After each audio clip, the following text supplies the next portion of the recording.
Hi, this is Maria Mandarino. I'm here today with Julie Jacobs of Windhorse Counseling and her daughter, Sami Draper, who is an Enneagram 1 and a parent, a new mom, relatively new mom, couple of years. How old Yeah, is she's two. she's 2? Okay. So, and we're going to take a look at Enneagram Type 1 and parenting today, and Sammy's going to be our Enneagram 1 expert. Um, we already discussed we're not focusing on perfectionism today, so we want to make this a nice, relaxed conversation where all pieces of the Enneagram could be expressed. So before we jump in, please remember to like, subscribe, comment, and share. YouTube is changing the algorithm, and it's making things kind of challenging to reach more people. I've been noticing that the past couple of weeks. So the more you participate, the more that's really going to help the channel out. So please do that. Julie, I'm going to let you introduce yourself, talk about any projects you have coming up, and Thanks. I'm Julie from Windhorse Counseling. My office is located in Chandler, Arizona. We see people in person, also virtually via Zoom links like this or over the phone. We try to do everything we can to make it easy for you to get the help support that you need. We are looking at putting together some groups, one of those being for people who have been involved in a high demand religion, and what that's like for them, exiting or deciding to exit. Also putting together a group for young adults called Adulting, um, to help people feel more confident going out on their own. Um, Nice. yeah, we also do lots of individual therapy, lots of different modalities. Give us a call, see if we can support you, help you out in any way, shape, or form. That's what we love to do. Cool. All right, thank you. And I am just going to change my view so we can all see each other on the screen. Okay. Um, all righty. So Enneagram Type 1. I'm going to go over the higher expressions first.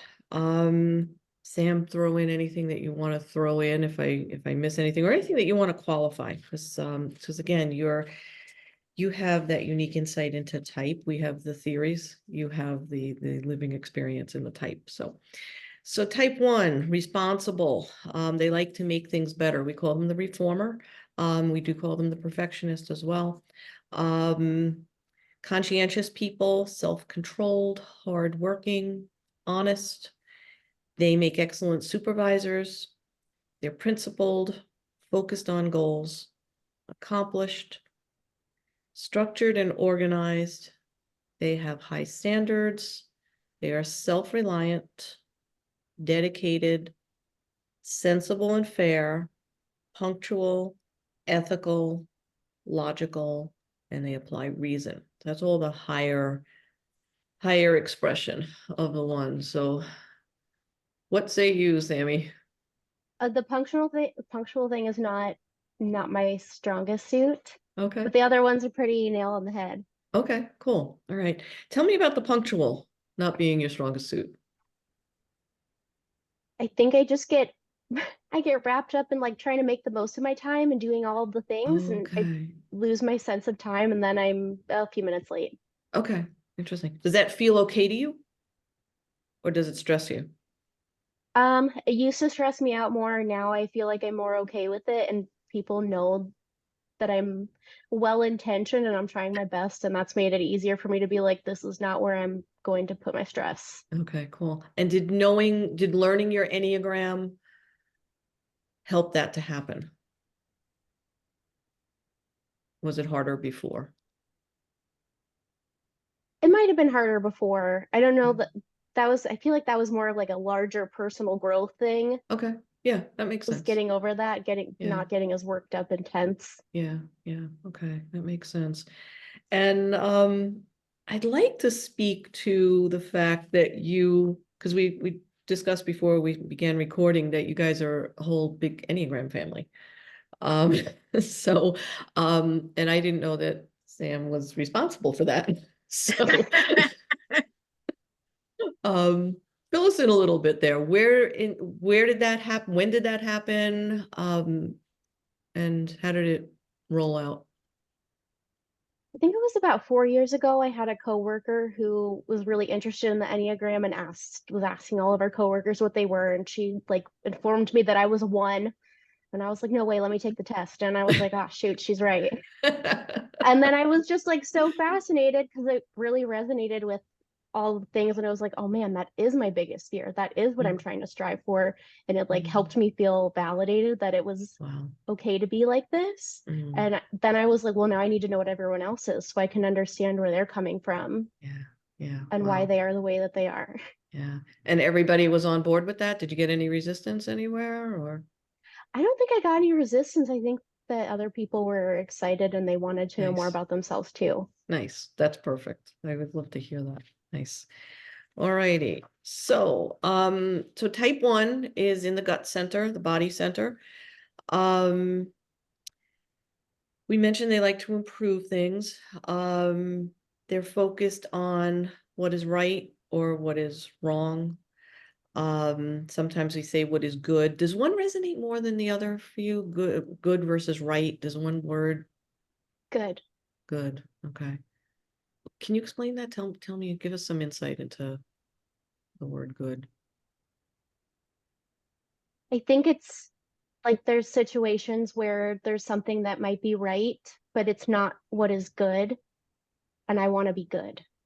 Okay. Can you give me an example?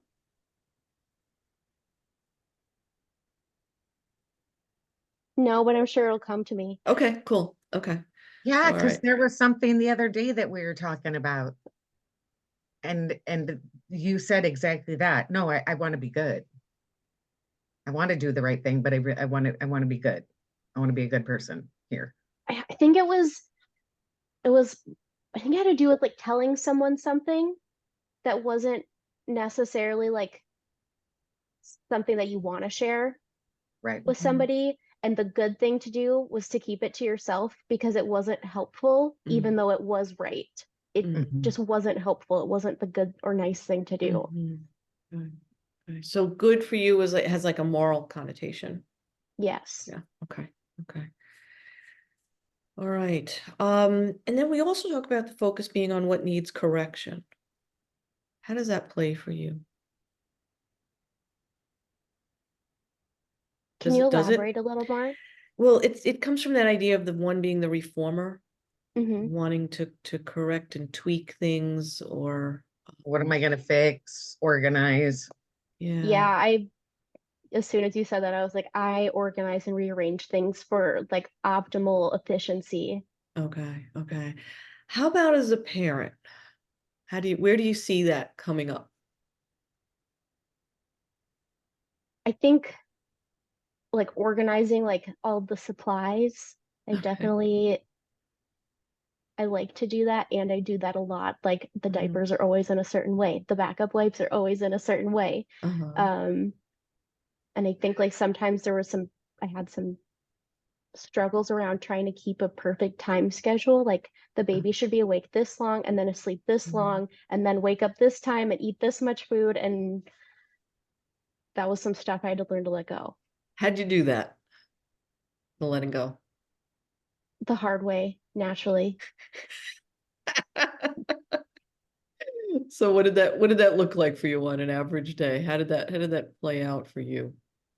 I think just struggling through trying to fit it into this box and then eventually realizing like trying to let go, like in one instance, like letting it go a little bit like the schedule, and then seeing that the world didn't fall apart Okay. Okay. and And then just trial by error. yeah. Yeah. Okay. Is that kind of how you do everything? Yeah. Yeah. Okay. You don't go outside to get any info, like you do it on your own. That's that self-reliance. Is that it's like Oh, like I'll do lots of research about okay. things or like get Okay. information from different experts and then try to implement it and then Okay. have to figure out like what does it look like on the ground. Okay. But it's got to be the expert. You go to the experts. I go to the expert a lot. Okay. Okay. All right. Cool. Um, Not so your gut. that's a good question. I think I've gotten better at that. I think at the beginning, like having a newborn, I was so anxious that I wanted to follow all of the experts, and I was Yeah. so overwhelmed by this need to be perfect and good and follow all the rules and not break her or mess her up. And then once I realized that I little things weren't going to ruin everything, like it was the larger picture that made it a lot more helpful. And then I could, once I quieted those voices, I could listen to my gut and be like, no, this is, I know what she needs. This is what it is. Nice, nice.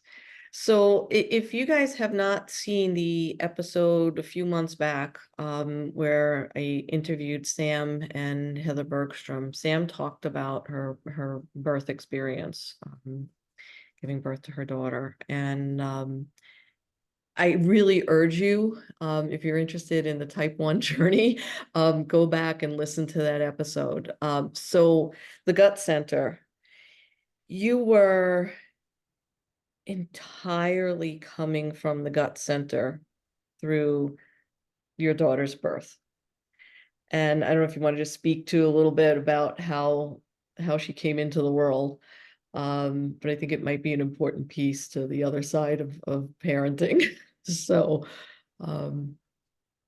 Yeah, she was born very fast. I was very excited. I had a C-section planned. It was going to be very controlled. I was going to show up at 10 o'clock and knew exactly when she was going to be born. And then the night before, I had a precipitous or extremely fast labor, which is categorized below 3 hours or less than 3 hours. And at first, I was like, I don't know. I don't know if I'm really in labor. I don't know if this is right. Like, this isn't how it's supposed to go. I wasn't listening to myself. I was looking at the facts. And On the then calendar for tomorrow. I was on the calendar for tomorrow. I don't want to bother anybody. I don't want to bother anybody. mm, Um, and then at one point I looked at myself in the mirror and I was like, something's not right. We need to go to the hospital right now. And she ended up, my water ended up breaking a few minutes later, and then 12 minutes later she was born. And I went into this place where I don't know that I don't necessarily feel like I was necessarily afraid, because I just felt like I had to trust and listen to my body and let yep, go, and it was like the biggest letting go experience, and thank God I did. yeah, yeah, yeah. I mean, it's such a perfect example of type 1 being a body type.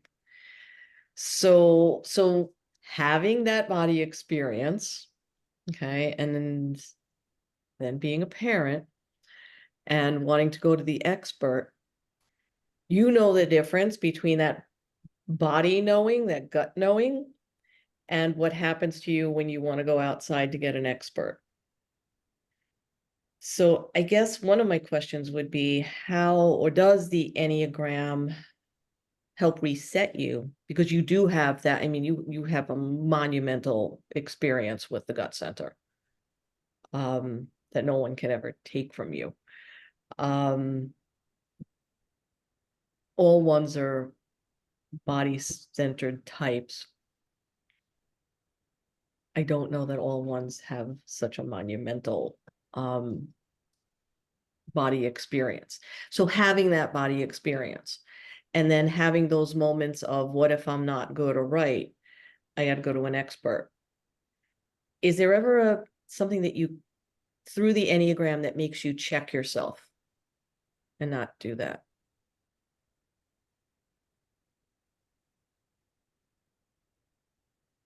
Do you have an example?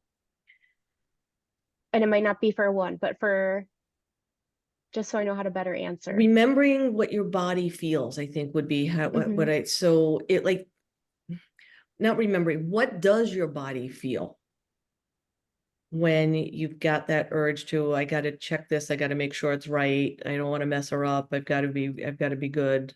Oh, What's yeah. happening in your body that's maybe different from the way you went into labor and delivered? Yeah. I mean, you didn't have a When I'm, choice with labor, but I didn't have a choice. But but like, you did have a choice. I You didn't did. have to open up. In those experiences where I'm feeling anxious about being right or perfect, I just feel my whole body tense up, especially like in my shoulders right here. I'll have like muscle spasms when I'm really anxious, like just like trying to hold myself together almost. And then when I'm when I'm listening to my gut and I know what to do, or I feel like empowered, it's calm. And I just Yeah. feel confident that this is what it is. Yeah. There's not that racing. Yeah. Do you ever flash back to the kind of calm you felt when you gave birth? Like when you feel that tensing up and you get caught up in your head and thinking about being right. Like, do you ever think, well, I did this differently and it really worked, so maybe I should listen to my body? Yeah, I think I have. Okay. Okay. That's good. That's good. I see that Um, you've gotten more comfortable with that, right? Like it is hard to let go and go, oh no, this isn't how I normally do things. But also when I relax and just let it happen, it goes okay yeah, because your gut's always right if you just listen to it. yeah, yeah. Thank you. You're welcome. Um, how about comparing yourself to others? Because ones can kind of do that as a parent. Do you get gummed up in that? Yeah. Yeah. Yeah. I feel like sometimes I get into points where I'm comparing, like, well, maybe I shouldn't be working. Maybe I should be a stay-at-home mom so that I can take care of her more and have more control over like what she's eating or who she's playing with or the lessons that she's learning, Mhm. or feeling like I'm comparing myself. Well, there's other research that shows you only need to spend, see, look at how ridiculous I sound. There's research that shows you only need to spend like 10 one-on-one minutes 3 times a day with your kid. And as long as those 10 minutes count, like that's good enough. And so I sometimes I fluctuate between that. And then other times, like yesterday, I just like had to let it go. And Mhm. she was in the backyard and she took her shoes off and was filling her shoes with rocks and rearranging the rocks. And she was having so much fun. And I was like, okay, she's learning about gravity. She's learning, she's grounding herself. This can be a lesson. We can get out the broom and we can put the rocks back where they go afterwards and it'll be okay. And it was. And it's like, that is such a big place I had to get to. I feel like it sounds so silly, but like that was a lot of work to get to there. I would imagine. And if you didn't know your Enneagram, what would that have looked like? Do you think you could have done it the same way? I don't know if I would have done it the same way. I think it's just helpful to have that reminder, like knowing this is my instinct, this is where I'm coming from. Yeah. And I know that we might talk about this later, but going towards that's a more healthy, what is the word? A security way? The security line. Yeah. That when I let Hmm. go a little bit and I go towards that, it can still be fun and good, and that's okay. Hmm. Okay. Yeah, we're definitely gonna get into that more. That's where your power is as a parent. Um, okay, so when ones are in their um lower space, resentment and anger can kind of start to percolate. So parenting, one of the most stressful jobs in the world. Um, how does that emerge, I guess, for you? And what do you notice about yourself? I get angry for sure. Yeah. Um, and like I feel it through my whole body, and I'll resent the situation or that I didn't do it right, or maybe if I had done something better, and then I'll spiral about my actions. Yeah, Or the that definitely that comparison piece. or the comparison piece. If if that person would have done X, Y, or Z, this would have been easier for me. Or why did they do it that way and it worked out for them, but not for me? Mm, okay.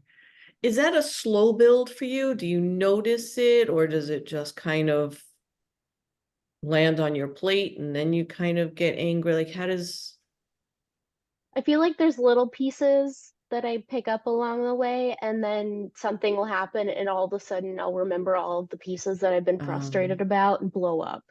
okay, okay. So people know when you're angry. Yeah, I Yeah, would it's say not, so. you don't Well, hide it.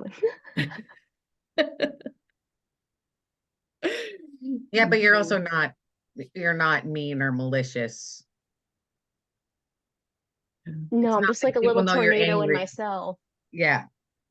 You don't take it out on others. Mhm. Sam, what's your wing?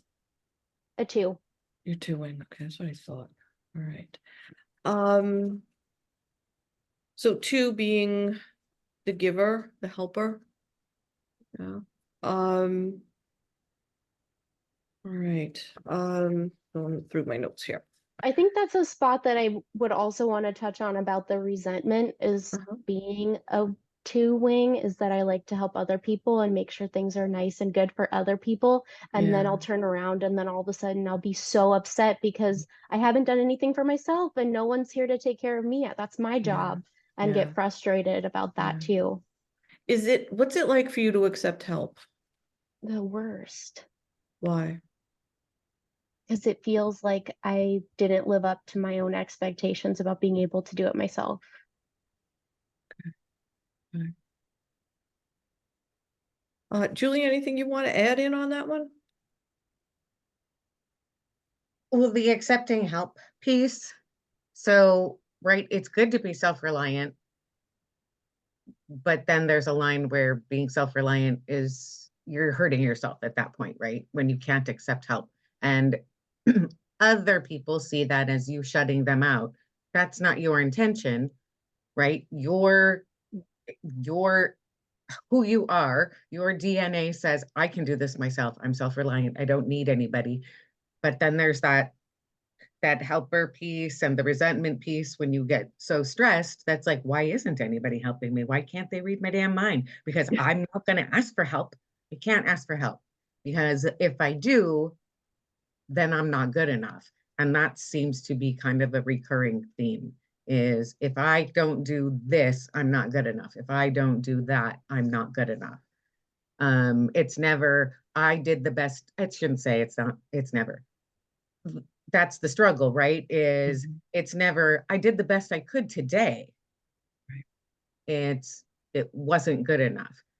Now that isn't 100% of the time. I don't want it to sound like that. It's when a when a one when that one is in stress, that's sort of one of the things that I see is this now I have built this wall around me and I'm frustrated, I'm angry, and I'm trapped in the wall that I built. Um, and because you want to do it yourself, you want to be self-reliant, you want to be good, you don't want to impose on others. Yeah. Yeah. One of the words that comes to me with that is rigid.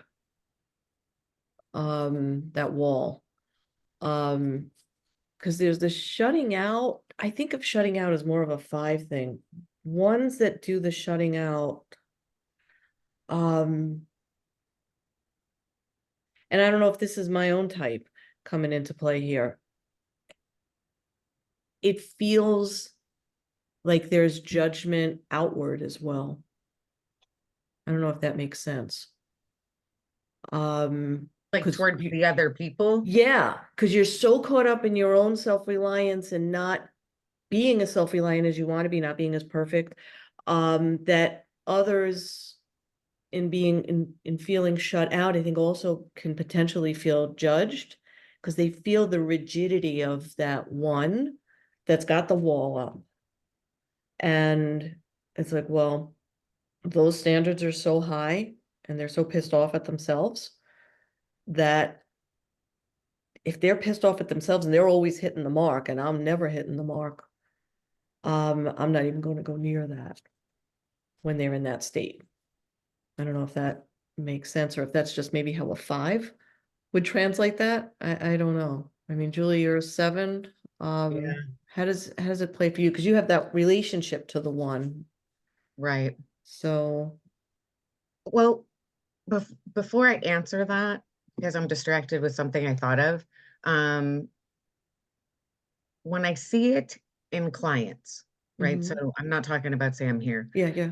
When I have clients in here and their partner or good, whatever, right? Someone that they're in relationship with, whether it's personal or work, they will say, and then they get so upset, and no matter what I do, it's not good enough, it's not helpful, it's not right. So I just walk away because why even try at that point? Mhm. Right. And so maybe that's how you had said about the outside feeling judged. Maybe Mm. that's what that's like is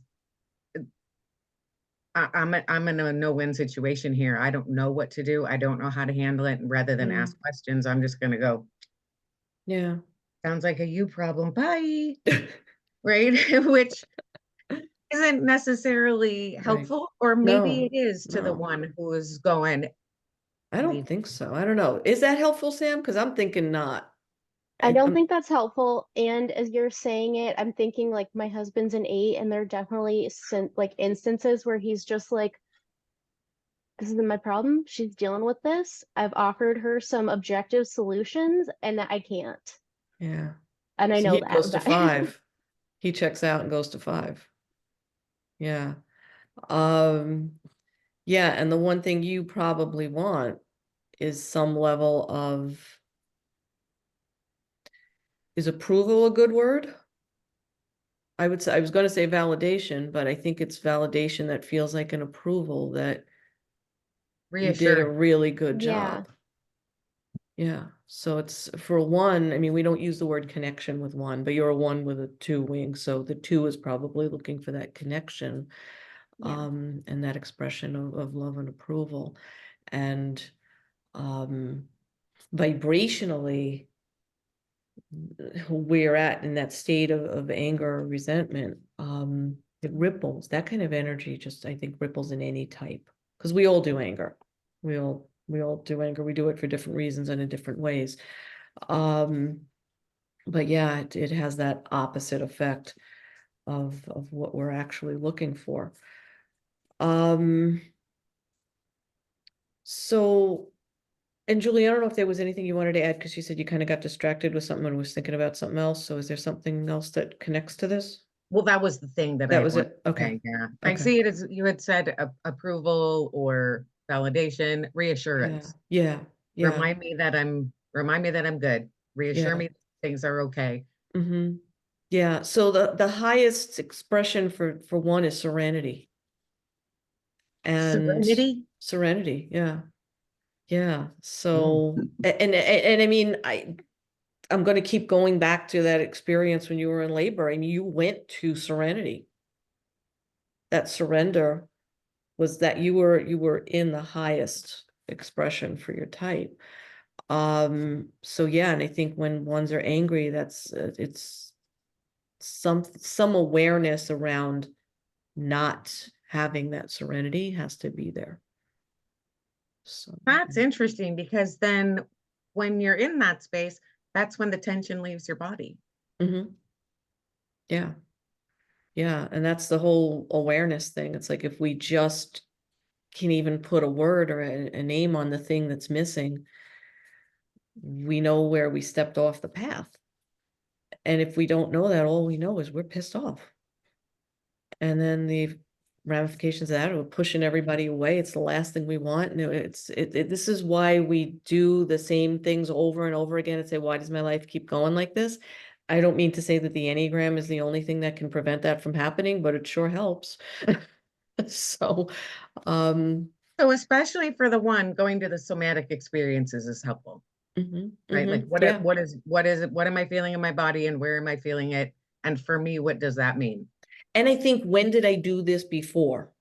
And what was going on that I learned from then? Mhm. How did I do it differently another time? And what did I learn from that time? I mean, your body is the greatest teacher in the world. If we have the information of what these things mean and pay attention to it. Half the time, nobody's paying attention to their body. You may know you have pain, you have tightness, you have this, you have that, but you're actually stopping to say, what does this mean? When was the last time I felt like this? What was going on and how did that work out? Yeah, I think that's the somatic pieces. And it's different. I mean, there are these lists of somatic experiences for each type, and I don't know that we all have the identical. I don't think that our body experiences are necessarily identical to those lists, because I know for me I'm not. Some of them are. But there are signals, no matter what, there are body signals that we get. and just figuring out that pattern, recognizing the pattern, and paying attention to it rather than just letting the emotion keep escalating. Pause on what's going on, that the body's trying to tell you. So as a parent, you have the unique ability, Sam. There are people who think they're right, and then there are people that know they're right. Ones are the ones that know they're right. And you're smiling, so I'm gonna let you take that one away.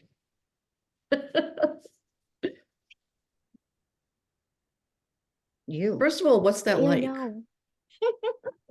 What's it like to know that you're right? What does it feel like? I'm not being smart aleck, and I I'm know. not done. Like, is that serenity piece when you know you're right? Does that bring you some calm? I feel like it depends on the situation. In some instances, it would be like that calm serenity, and in other instances, it feels like my body goes in autopilot and has to do the thing. And I feel like that would be when in situations where it's maybe not like the healthiest thing for me to Yeah. do. It's this autopilot, go, go, go, I have to do this, and not the I know I need to do this and it's gonna happen. Mm. Wow. So we haven't talked about the inner critic yet. The inner critic guides the one, usually not with kindness because it's critical. That second description sounds like the inner critic being put in its place. And I never thought of it this way, but if we have the inner critic, and let's say we also had this thing called serenity, is there a way serenity puts your inner critic in its place? Yeah, I feel like it turns it off Is it a or it conscious, or like overpowers it what's it, maybe. like how does your awareness relate to that? Like, do you feel it in your body? Does it, how does the inner critic get shut up in your experience?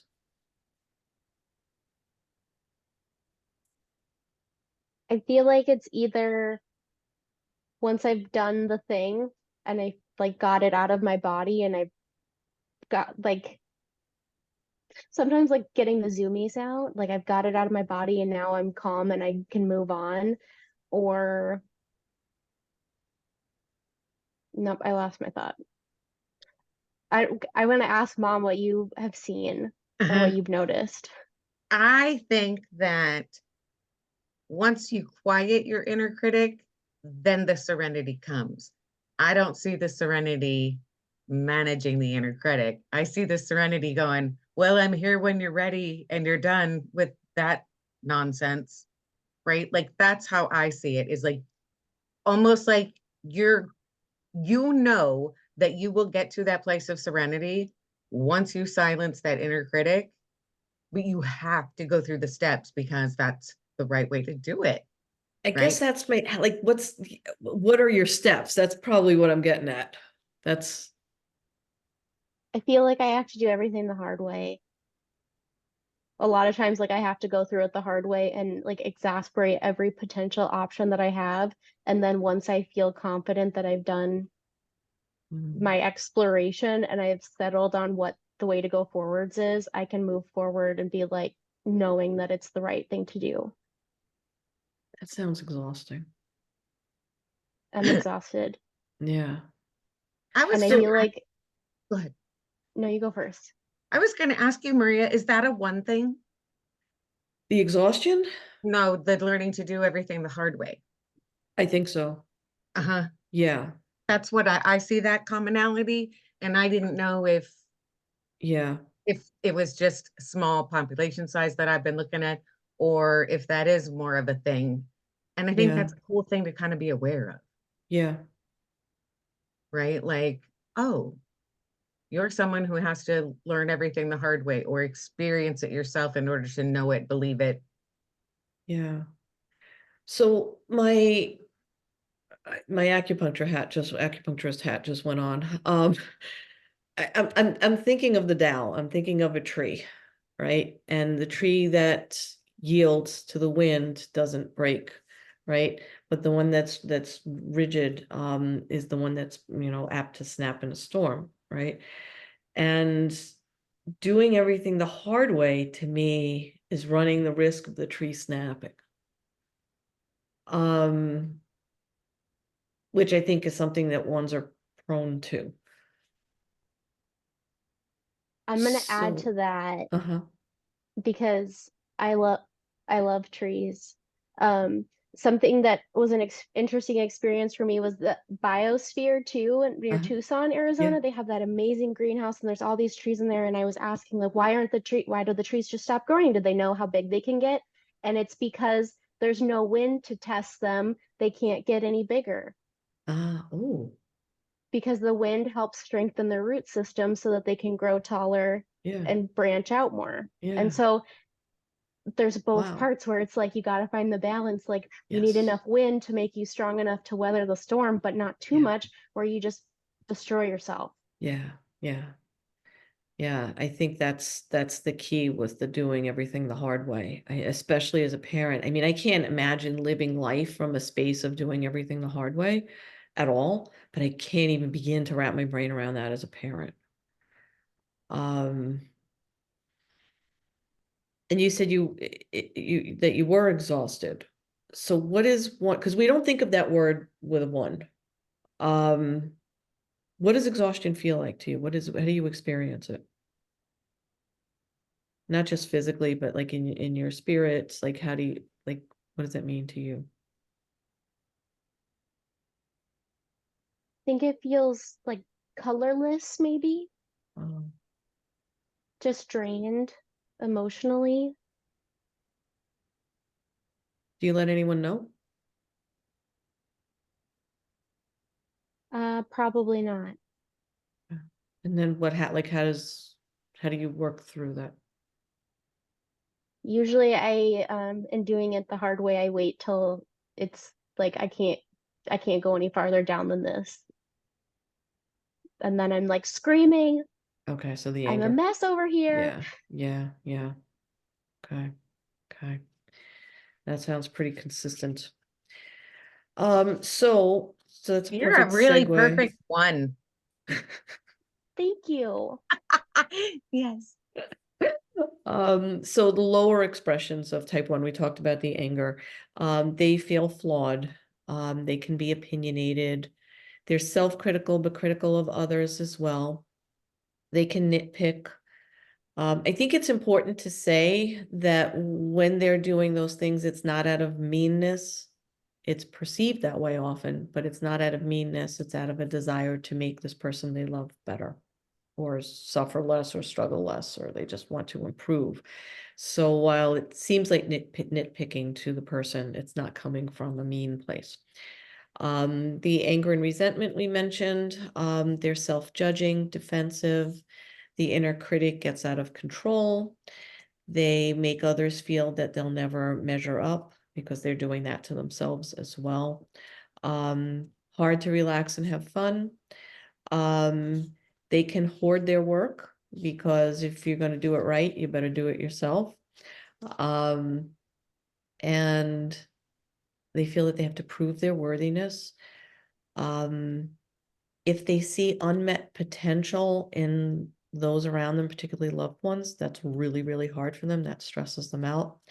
They can be sarcastic, brittle, uptight, or unhappy. This is again lower expressions. Um,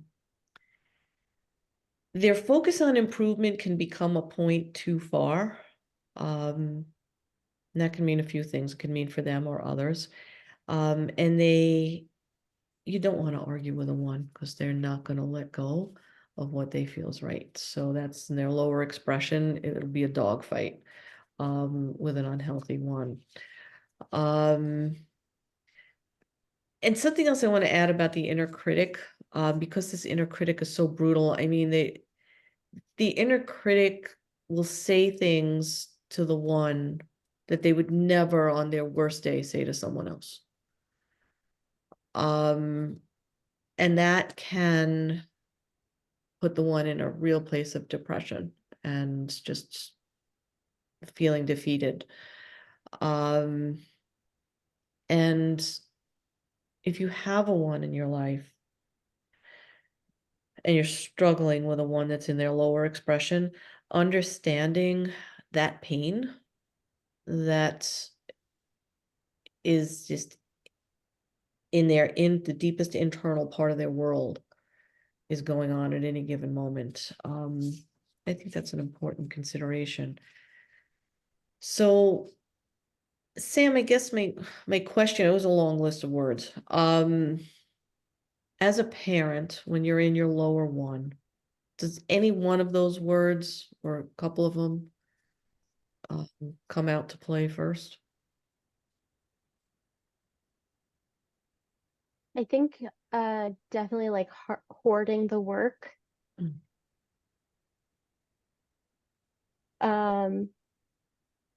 And like being in an echo chamber of that inner critic. Mm. Okay. Does it go So to fear or doubt, or does it just go right to critic?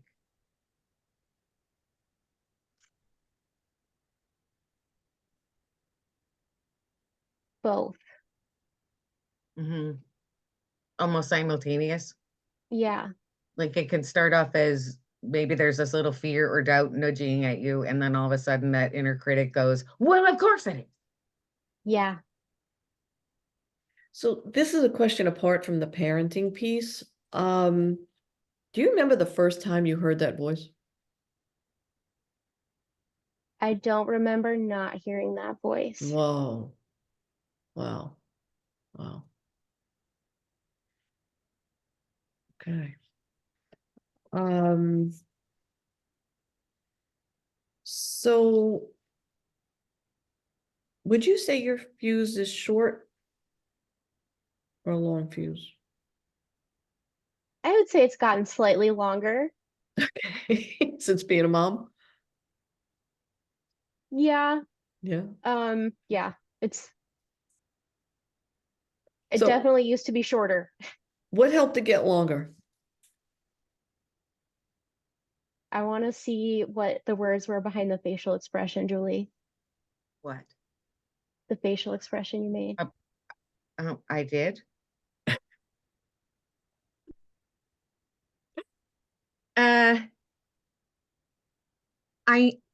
Okay. I knew that this had the potential of having feelings, having these conversations. I am surprised at how many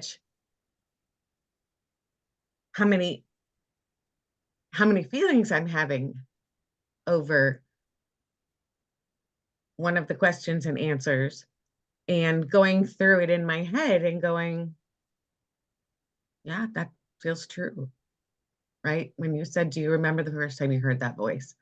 And you said, I don't remember ever not hearing it. And as a parent, right? As a parent, you go, did I make that voice? Right? Was I hard on them? Was I saying things that made them have that inner critic? And then I went to, you were always like that. You were always very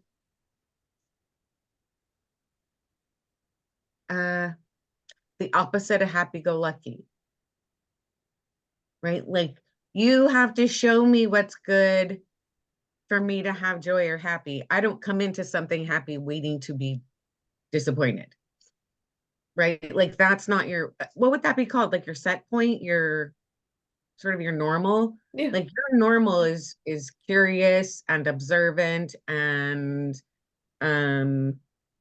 I don't think cautious is quite the right word, but you're always looking for the information, like what needs improvement, what are the pitfalls, where is there danger, what can I do to make this better? that's sort of like how you look at the world, right? Because that's sort of how you look at the world. And I, all of a sudden, like that all came together for me. And I just sort of had that realization is when you look at the world, you see the world that way. That's how you experience it. And then that's how you go through your steps. It's not your parent failed you and didn't teach you how to just be happy. Like that's not because I don't think you're unhappy. You're just more observant and more reserved. So like I couldn't wait for the Christmas gift that was going to be, and there never was one. Never will be. No. And you don't like surprises, and it's really difficult to do that. And as a parent, for me, it was always feeling like I'm not doing the right things. I'm not giving her the right thing. I'm not making it so that she has joy. And that's got nothing to do with it. No. It wasn't that you didn't have joy. You just aren't crazy expressive like some other people we know. Yes. I feel feelings about it because looking at it with my daughter, I think about like how I try to do my best for her. And also, like, sometimes I have to remind myself that my best is leaving space to observe the way that she does it and the way that she wants to do it. And I haven't told you this before, but like I have moments where I feel like a lot of extra feelings because my one is your stress point, and I can't imagine how hard that would be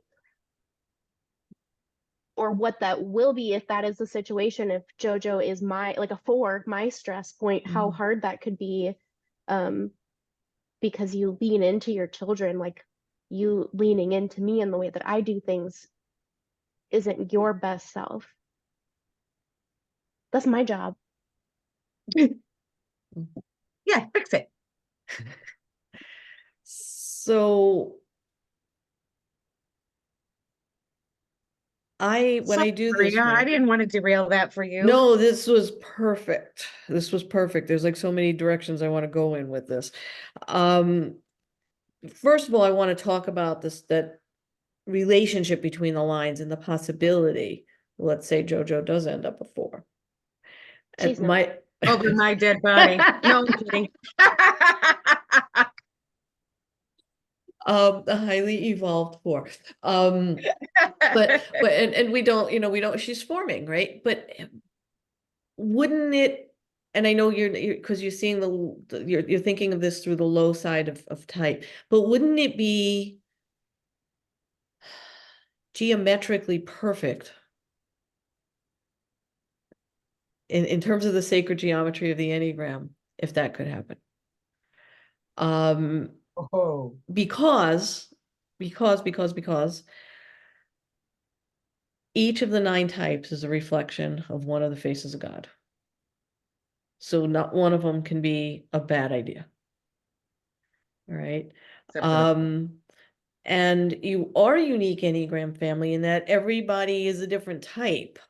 And we're going to chat a little bit about that in a little bit. But it is interesting that you guys share that 7-1 line. And I think natural as a 1, Sam, that you're already concerned about the possibilities of where JoJo is going to fit into that, right? So, when those kinds of thoughts come up, go back into how she came here and how you got her here by being in your true perfection as a 1, because we all have perfection within our own type.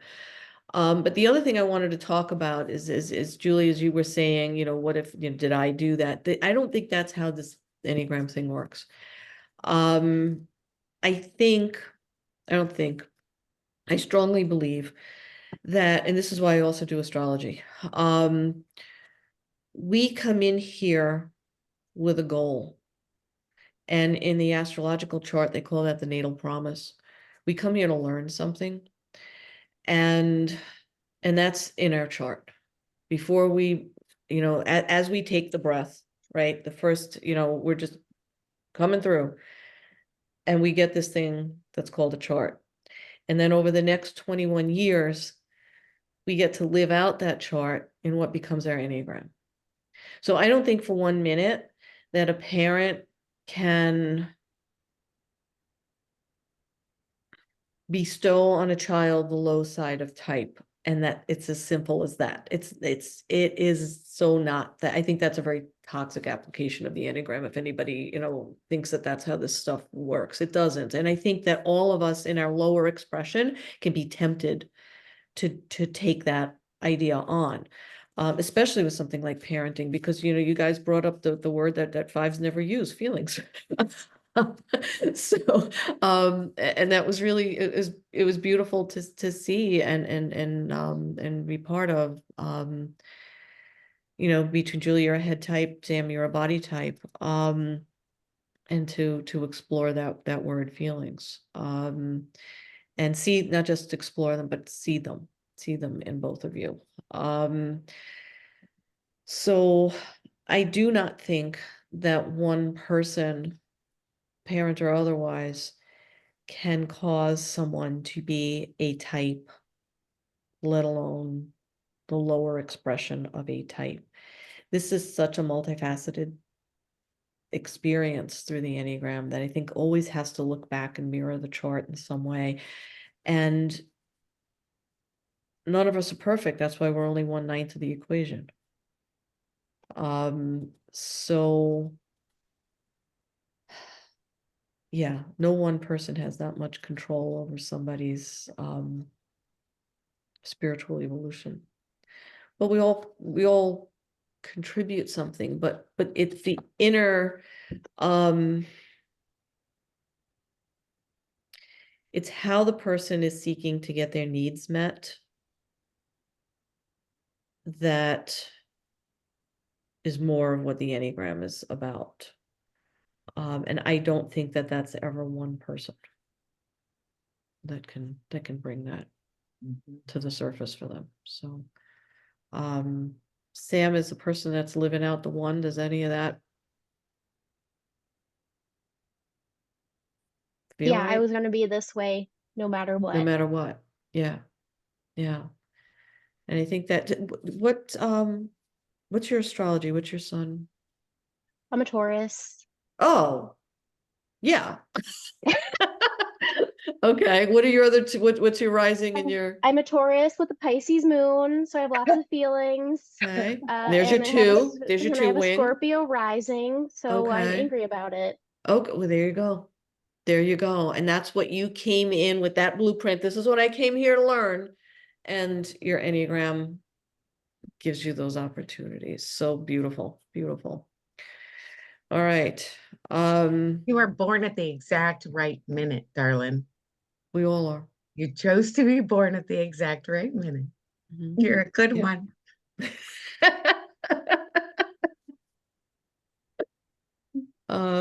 All right. So now what I want to do is jump into those lines. So let me do the screen share. First, let me get that up first. Okay. I'm just okay. As you're Save. doing that, I'm just thinking. Uh-huh. Mom, I know off the top of my head that your moon is in Capricorn, and that's interesting that you're the thinking type in your head and you're Capricorn. Huh? It's crazy. I'm also Okay. surprised every time I find out I'm a head type.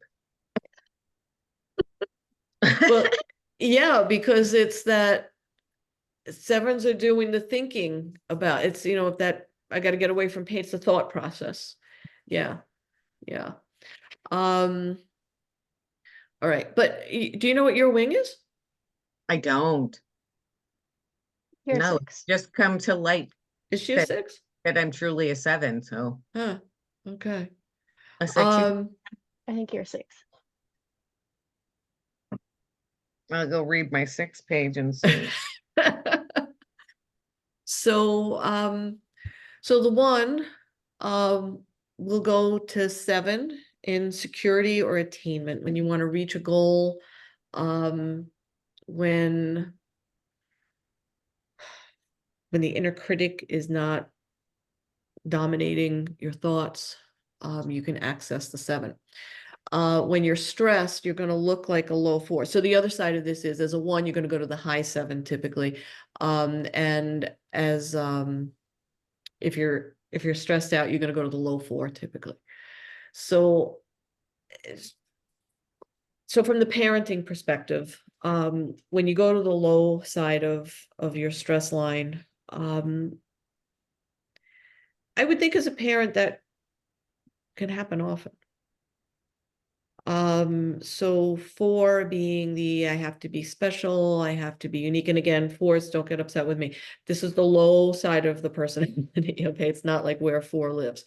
But if you're looking at the lower expression of the 4, I want to be special. I need to be special. I need to be unique. Or one of the most painful things that I hear 4 say is, I'm deficient. I'll never be, I'll never have what that other person has. They're this, they're that, and I can never be that because I'm missing that fundamental piece of what makes everybody else special and unique, except woe is me. That's the low side of the 4. So you're kind of nodding. Yes. So I'm going to take this off a screen share and speak to me. I feel like all of those things are true for me. All the things that you said, especially about like the low 4 and like woe is me and like feeling bad for myself that I'm not doing it or good enough or unique enough, or definitely feeling like leaning towards into that. Yeah. So as a parent, first of all, how often do you feel that?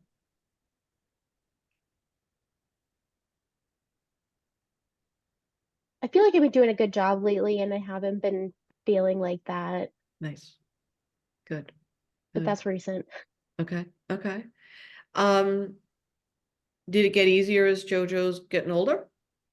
It definitely got easier as she was older. I'm doing therapy and things like that, and it's been really helpful for me. I think like I called it the potato age was really hard for me when they weren't reacting back because I wasn't having that data that I could observe Yeah. and take as positive or negative to move forward. It was just like, well, nothing's happening. Does that mean it's good? I don't know. Is it Yeah. bad? I don't know. Mom, I took a video of her screaming and I sent it to you. Do you think the scream is okay? I can't tell. Wow. Wow. Wow. But now that she can interact and tell me things, it's like, oh, yep, you got it. And it's helpful for me to see, like, look at, she just showed me what she wanted and she didn't judge herself. She just said, this is what I wanted. And we worked together, we made it happen. And now it happened. And that's really cool. Nice. Nice. So less time in your 4 and your lower 4 now. Yeah. So what about the 7? Yesterday, I sat back and I let JoJo play with the Play-Doh and she mixed all the colors together. And I feel like that is a really big step for me. She mixed all the colors together and I just let it happen. And I was like, you know what? We can get rid of the Play-Doh. We could buy new Play-Doh, or maybe it makes a new color. It's okay. Was that fun? No.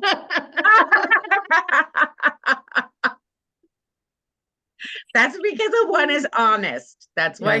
But Yes. I kept it inside. I didn't let her know I wasn't having fun because she was Yeah. having fun. Yeah. Yeah.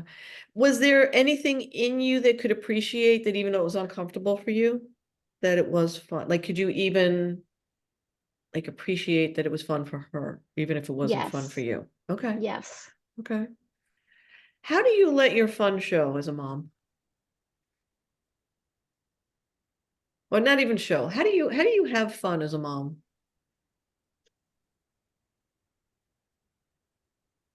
Maria, you know this. I really struggle with like verbalizing and expressing fun. Yeah, yeah. That's that one answer. What's fun? Why would you have fun? Take I a think turn it's just for it. like, yeah, I think it's just like being able to laugh and not, for me, fun is not maybe slowing the inner critic. So It has to do with time also. When you're having fun, you're not worried about schedule as much. Mm-hmm. Yeah. So that's how you know. That's an Yeah. indicator of fun for you. Mm-hmm. Go to the higher side of the seven, because I think we're probably a little bit unfair with ones, because and not being a one, I don't know if this is true, but the word fun probably has a visceral response for you. Yeah, like I Like, it's tense up. not I don't want to comfortable. give the wrong Yeah. answer. Yeah. So, and I think this is where I think we're unfair to you guys, because seven gets that label of fun. They're the fun people, right? So the higher evolution of the seven, here are some words: optimists, upbeat, positive, adventurous and exciting, creative and talented, encouraging. They see your potential. They raise the energy in the room. They reframe negative things to positive things. They think out of the box. They're in awe of life, and they're productive people. I'm going to add to that, they're usually great guidance counselors, whether they're in that profession or just, those people that we know that are just our own personal guidance counselors. Any of those jump out? For me, I think creative stands out to me the most. Mhm. That's when I can do things and like let my hands make things. I can get into that flow and not have an inner critic or Yeah. think about it too much. And I know if I feel like if I'm in a place I'm like I gotta make something, I gotta do something and be creative to try and do this, but it's not gonna happen. It's like Mhm. really a really destructive experience. Yeah. Yeah. Yeah. And that's so the way I say this is, when we go to our stress place, when you go to the four, the low four, you are going to the four. Okay. When we go to our security line, I think of it as we're pulling that security line energy, the most positive pieces of the seven, we're pulling it into our life as a one. So I think that's kind of what you just described, how it could be self-destructive if you try to do something creative, Mhm. because you're trying to go someplace instead of pulling it into who you are.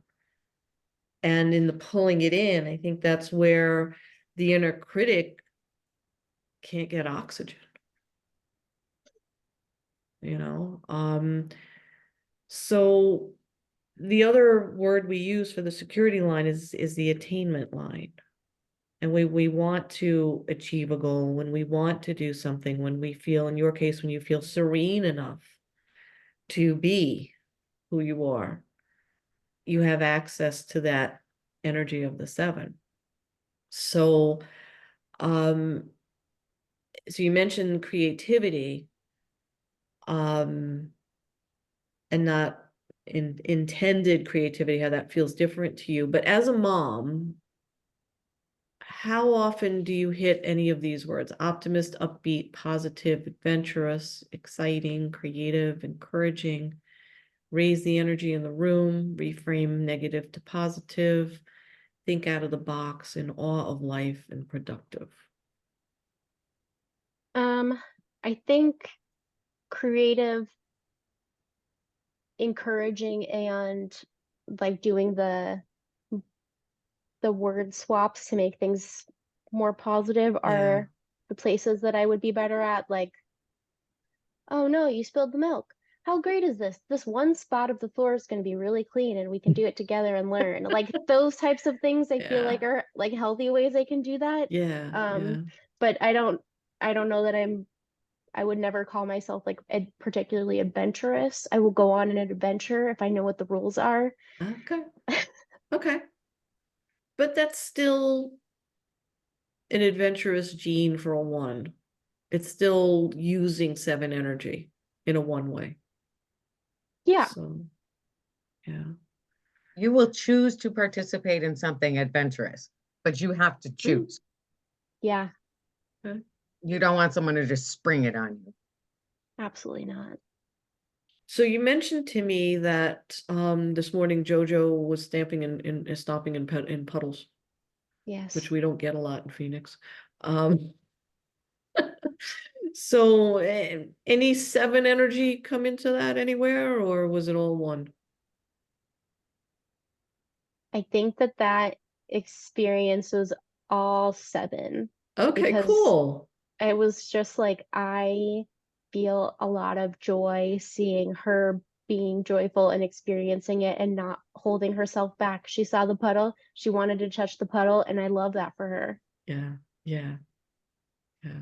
I didn't even like Perfect. those pants. We can wash them. We could put a different pair of pants on.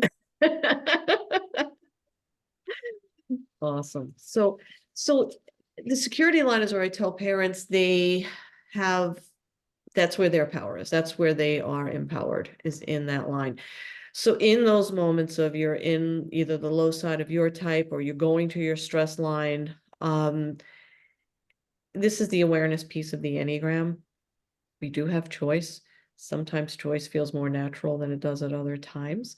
But if we shift our awareness, we can choose differently. So that's kind of, and so when you do go to that 7, so as naturally as you did this morning with the puddle, and I'm sure you weren't thinking about your Enneagram in that moment, maybe, I don't know, maybe you were, but those are the moments when I say go back to what did my body feel like when? That would be a positive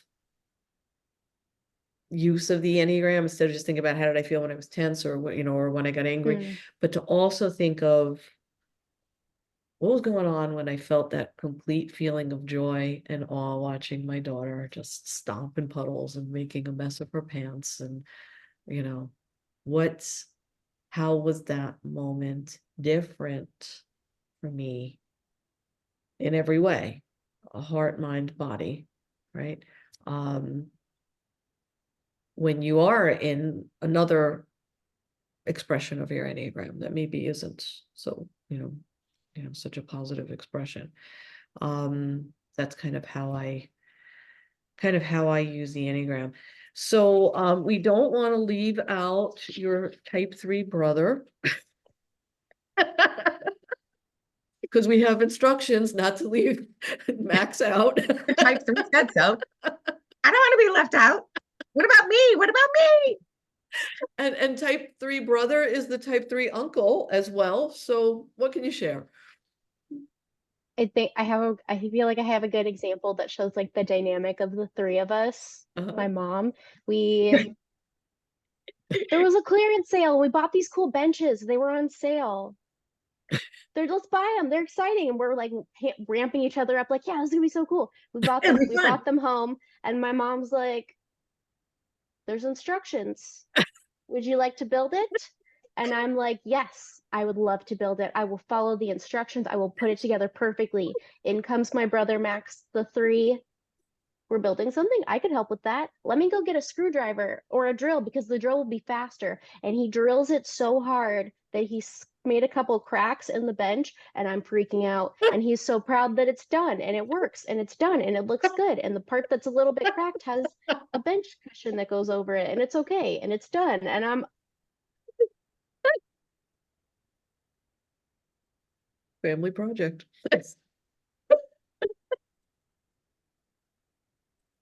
Okay. That is Do a you good remember that? example. I do remember that. Because I was just like, he came in and he took over and he was going so much faster and he wasn't following the He rules. wasn't following the instructions. Mom. He's not following the instructions. He's not. He didn't even look at him. And we're like 25 and 22 in this example for reference. Yeah, and I'm trying to remember if Jake was there when we did that. I don't think so. I don't think he was there. Because that would have changed it considerably. That's what I'm thinking. You mentioned your husband's an 8, so what's that like? Having an 8 husband? Yeah, and him being a father, and how 1 mom and an 8 dad. What's that? I can't even imagine. I think sometimes it's really helpful because he's calm and grounded and sure, Uh-huh. and that's helpful for me to lean into Yeah. when I'm like Uh, freaking out about stuff. mhm. And then also there are moments where he's in that place where this is what he is going to do and that's how it's going to go, and he's not open to other feedback. Uh-huh. And I'm Uh-huh. just like internally screaming like, but there's other options. Yeah. We Yeah. could do this Ooh. another way. And he's just like, well, we got it. Let's just do it. Okay. So the options sound sevenish. Yeah. Seven's like options. Yeah. What I Do you know hear. what his wing is? 7, Oh, there you go. definitely not a There you 9. go. Okay. Okay. Um, Because you said so.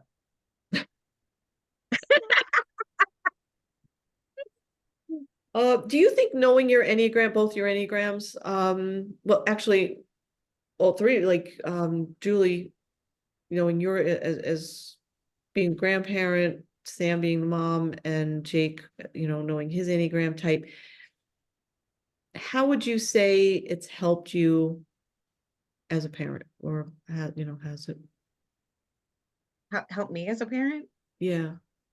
Yeah. When my children were young, I wasn't aware of any of it. So Yeah. I, Yeah. I don't know. Right. Now, I what Sam had said in the very beginning is that knowing what everybody is very helpful.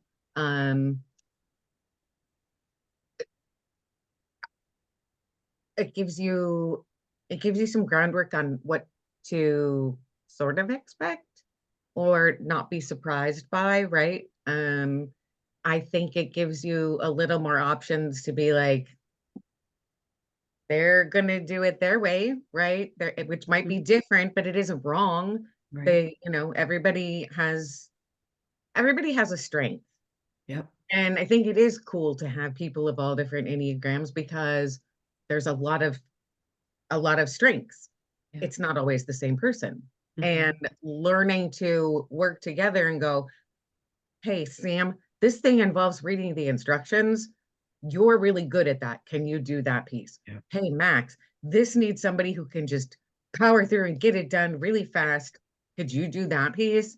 And Jake, once we're done with this project, we're going to need to rearrange the room. So if you could get out some graph paper and design it so that we're sure everything fits. And while you guys are doing that, I'll make us a snack.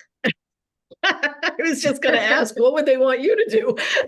I'm the cheerleader. What do you need? Let me go buy the stuff. I'll get all the things together. It will be fun. Yeah. And they're like, I'm not sure it's fun. It's gonna be fun. It'll be fine. It'll be good. Sam, how does it help you having a mom who understands you through your Enneagram type?